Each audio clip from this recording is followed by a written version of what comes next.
जय हिंद। दुनिया में दो ही देश ऐसे हैं जो जनता पर जुल्म करते हैं। एक अमेरिका है जो दुनिया के ऊपर जुल्म करते हैं, दुनिया को परेशान करते हैं, और एक पाकिस्तान है जो अपने ही लोगों को जुल्म करते हैं, अपने ही लोगों को परेशान करते हैं।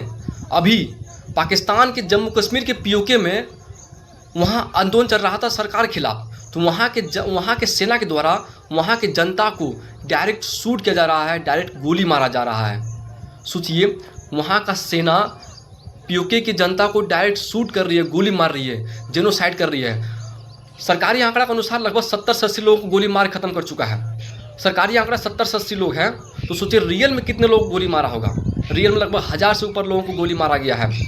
किसी देश का सरकार इतना कैसे गिर सकता है कि वो अपने ही लोगों को गोली मारे, अपने ही लोगों को शूट करे? इतना कैसे गिर सकता है?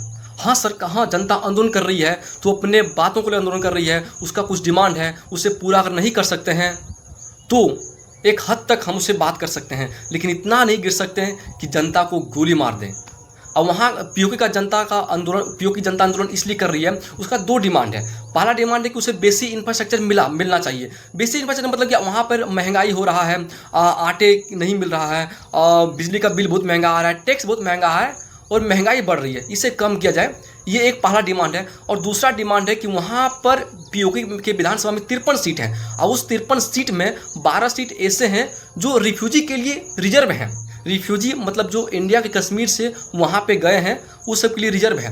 लेकिन उस 12 सीट का यूज वहाँ का सरकार कर रही है और पीओके पर कब्जा कर रही है। ये वहाँ के लोगों को पसंद, पीओके के जनता को पसंद नहीं आई है, इसलिए इस 12 सीट को जो रिजर्व है इसको हटाने का मांग कर रही है। तो वहाँ का जनता दो मांग कर रही है, बाकी बेसिक इंफ्रास्ट्रक्चर ठीक हो, पहला, और दूसरा इस 12 सीट जो रिजर्व है इसे हटाया जाए।